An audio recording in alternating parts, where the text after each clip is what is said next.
Estadão Notícias. Estados Unidos, Inglaterra, Nigéria, Holanda e agora em Pinheiros. Lumiar, considerada pela Unesco uma das 12 escolas mais inovadoras do mundo. Uma escola bilíngue, integral, de vanguarda, que forma estudantes autoconfiantes, autônomos e questionadores, preparados para o mundo digital da economia 4.0. Venha conhecer a metodologia e o espaço da nova Lumiar Pinheiros. Agende uma visita em nosso site www.lumiar.co. Estadão Notícias.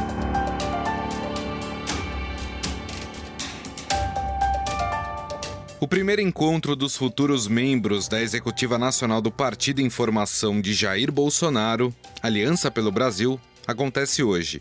O presidente já disse que pode conciliar o seu cargo no executivo com o comando do partido. Mas existe a possibilidade de que o senador Flávio Bolsonaro, que também se desfiliou do PSL, assuma a presidência da nova sigla, como anunciou o porta-voz do governo Otávio do Rego Barros. E ele destacou que, embora colocando-se à disposição, ele vê algumas dificuldades em sendo presidente, ou seja, líder do poder executivo, também levar adiante a direção desta nova legenda, mas não descartou esta possibilidade. A intenção já demonstrada pelo presidente e pela ala bolsonarista é que o Aliança pelo Brasil seja uma legenda mais à direita do que o PSL. Um manifesto divulgado pelos apoiadores do capitão e que pode fazer parte do estatuto mostra que a sigla terá um caráter nacionalista, preocupado com as pautas de costumes e centrada na figura do presidente. Afinal, o novo partido de Jair Bolsonaro poderá se tornar o primeiro em relevância da chamada ultradireita no Brasil? Ou será apenas uma legenda para exaltar a imagem de Jair Bolsonaro? Converso agora com o cientista político Vitor Oliveira, da consultoria Pulso Público. Tudo bem, Vitor? Como vai? Tudo bom, é um grande prazer falar com vocês, todos os amigos aí do Estadão, enfim. Vitor, afinal de contas, né, pelos discursos do presidente Jair Bolsonaro, dos seus aliados, das pessoas que devem integrar esse novo partido, é correto a gente dizer que talvez esse seja o primeiro partido de ultradireita no Brasil? A gente ainda tem que esperar um pouquinho para ver exatamente quais elementos do que seriam aí classicamente associados à extrema-direita vão estar contidos no discurso desse partido. Se for o que o presidente, especialmente os filhos do presidente, têm transparecido, a gente caminha para dizer que sim, embora acho sempre importante ressaltar que a gente teve na nossa história lá atrás, né, um movimento político muito relevante de extrema-direita, um movimento de inspiração fascista, né? E aí não é fascista de boca, é literalmente fascista, né? Era um movimento liderado pelo Plínio Salgado, que chegou a ser candidato a presidente, inclusive, no Brasil, que foi a ação integralista brasileira, né? Tinha lá seus ídolos, sua bandeira, enfim.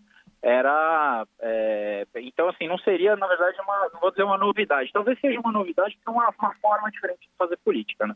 Qual é o impacto disso dentro da política brasileira, né? Ter um presidente de um partido de ultradireita? Então, a gente não sabe até que ponto se é o presidente que tem um partido ou o partido que tem um presidente, né? Enfim, a gente tem uma condição muito personalista desse processo político e que vem sendo, de uma certa forma, a marca da presidência de Jair Bolsonaro, né? Que é uma condição, de uma certa forma, jogar o sistema partidário para escanteio e fixar as suas estratégias políticas em uma relação personalista com a sociedade.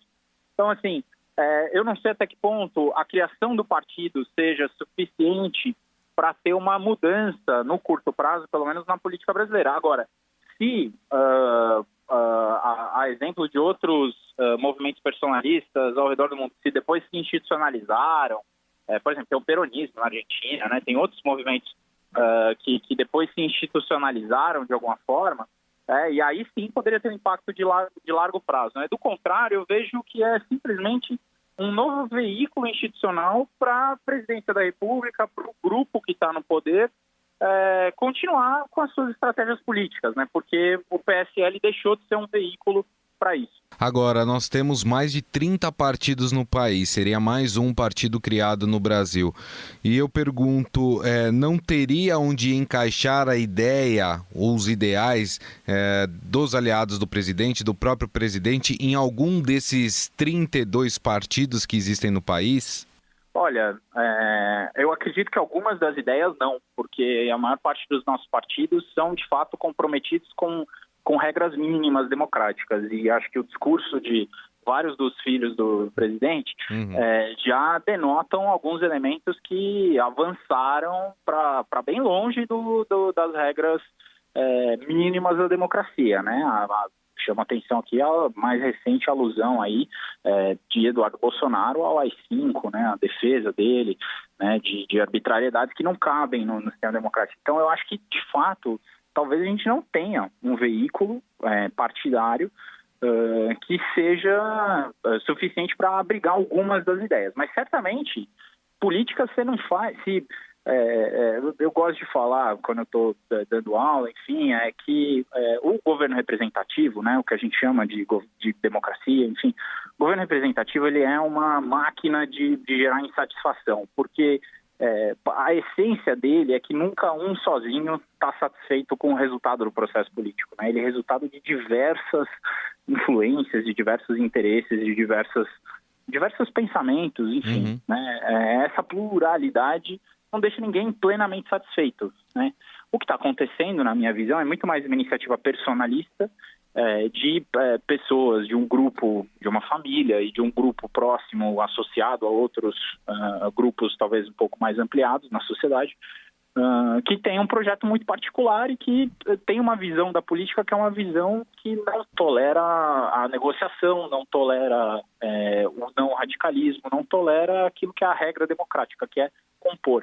Baseado nisso que você falou, então esse novo partido do presidente, ele corre o risco de ficar isolado no Congresso Nacional e mais, isso poderia prejudicar as futuras pautas do governo dentro do Congresso? Com certeza, né? Acho que assim, hoje em dia, quando a gente olha para a chance de uma pauta avançar, a gente tem que olhar não necessariamente a bússola não é necessariamente o que o governo quer.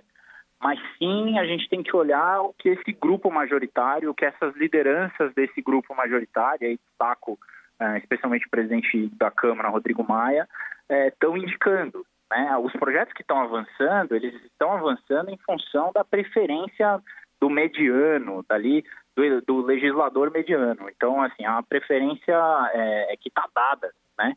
Não é as pautas, por exemplo, reforma da Previdência, enfim, essas coisas não estão avançando em função de um impulso do governo. Aliás, estão avançando apesar do que o governo tem feito. Vitor, gostaria de te agradecer mais uma vez. Muito obrigado. Sempre um prazer falar com vocês especialmente, Gustavo. Um abraço a todos os nossos amigos e amigas ouvintes. O dicionário define ultradireita como um conceito genérico que designa um conjunto de partidos, agentes políticos e população que partilha doutrinas, ideologias, orientações ou princípios considerados mais à direita do que os tradicionais partidos conservadores. Em um tweet recente, Eduardo Bolsonaro escreveu: muitos conservadores no Brasil têm se interessado pelo Vox, partido da Espanha, que apesar de ser perseguido e chamado de extrema-direita pela imprensa, não para de crescer. Passei a segui-los aqui no Twitter também. O Vox, citado pelo deputado, é um partido espanhol considerado de ultradireita, que se tornou o terceiro maior partido do Congresso ao duplicar para 52 cadeiras a sua bancada.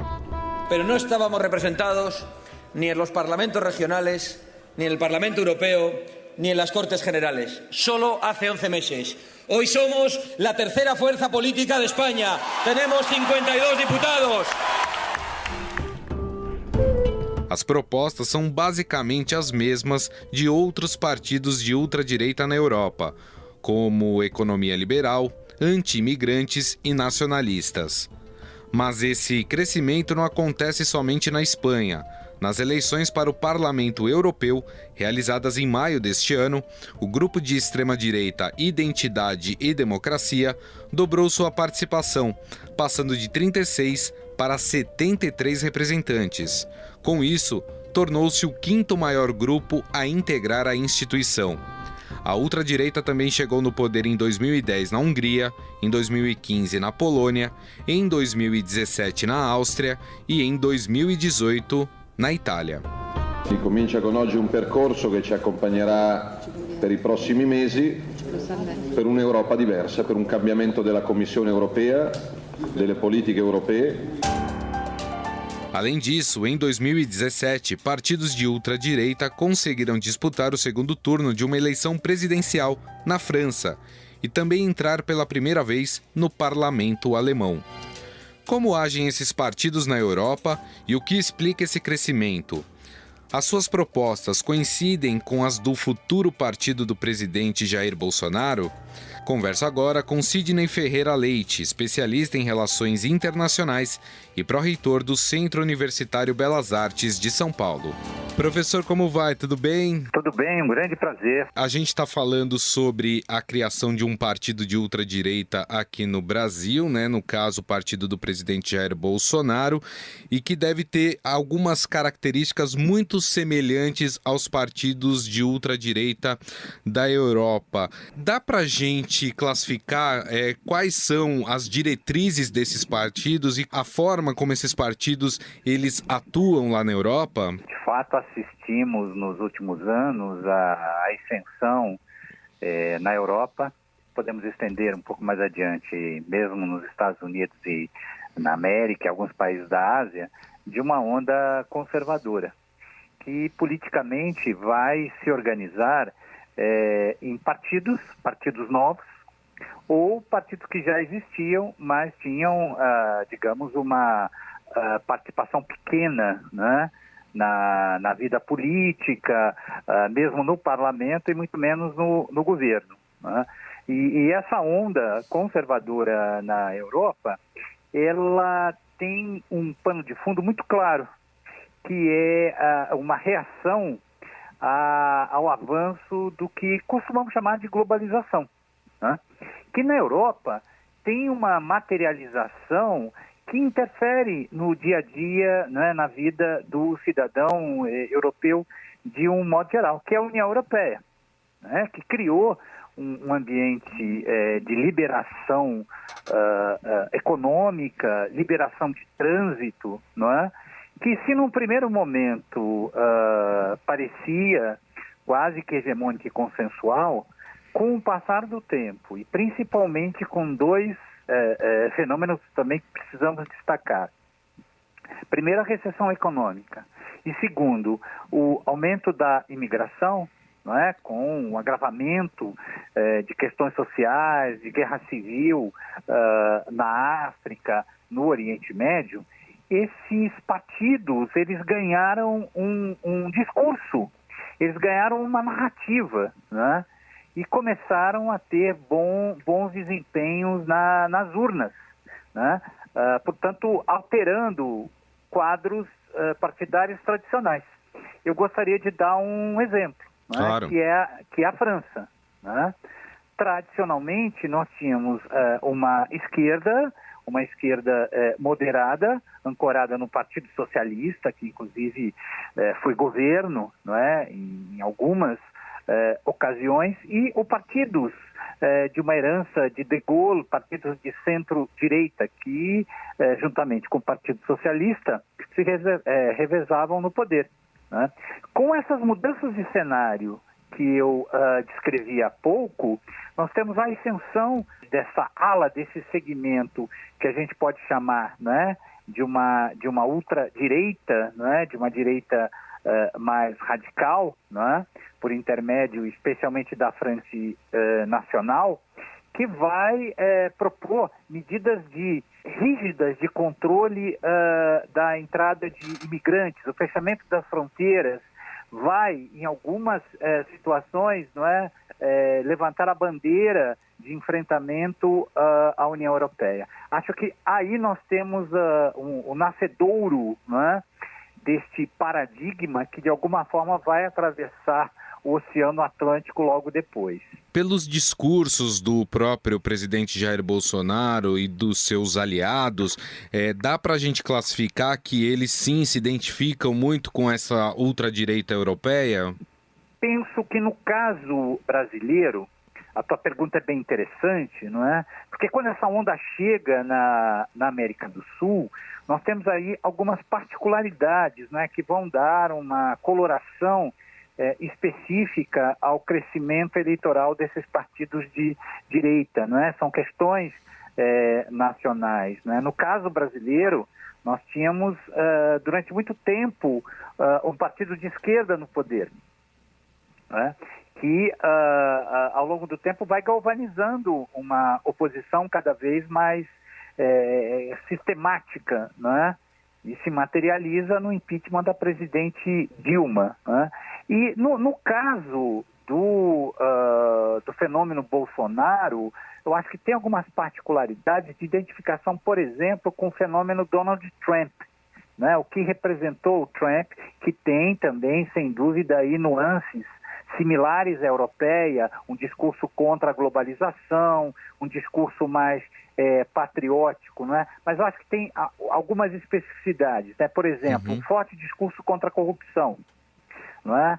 Para marcar um território de oposição a uma esquerda que ficou muito tempo no poder e acabou se envolvendo, não é?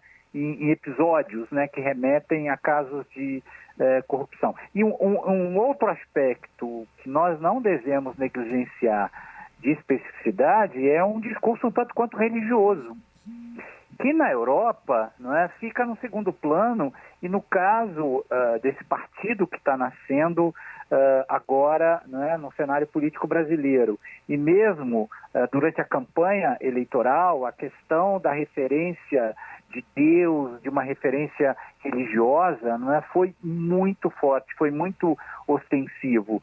E, de fato, este é um aspecto novo a se destacar na política brasileira. A gente tem um sistema aqui no Brasil de 30 e tantos partidos, né? Mas eu queria fazer essa comparação com um sistema como o americano, do bipartidarismo, né? Onde você tem democratas e republicanos, e que dentro de cada espectro você tem ali, por exemplo, nos republicanos, os de centro-direita, os de direita e até os da ultradireita. No esquema americano, é mais fácil controlar a ascensão dos extremos, e aí digo tanto de esquerda como de direita? Historicamente sempre foi assim, não é?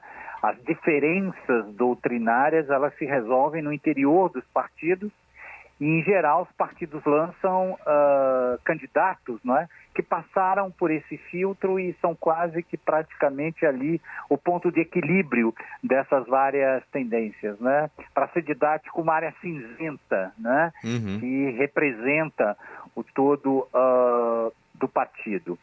Isso se rompe com Trump, né? O Trump é um outsider, né? Ele vem de fora do partido republicano, né? E traz um discurso mais extremado, né? Mas uma vez governando, ele precisou bastante do apoio do Partido Republicano.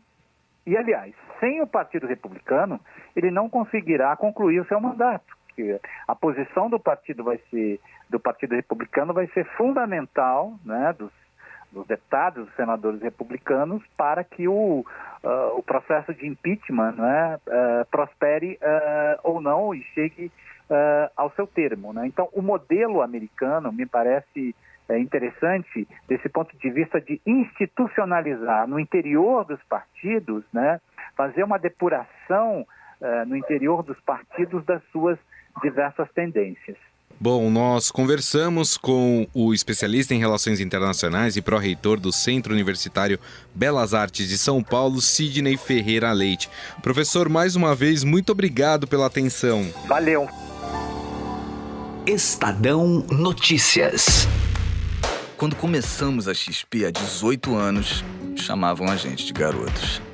Agora que estamos transformando o jeito que o brasileiro investe e que nos tornamos uma das maiores instituições financeiras do país, ninguém mais chama a gente de garotos. Até porque tá bem claro que não somos nós que brincamos com o seu dinheiro. Para os que acreditam no impossível, nós somos a XP Investimentos. Acredite, xp.com.br.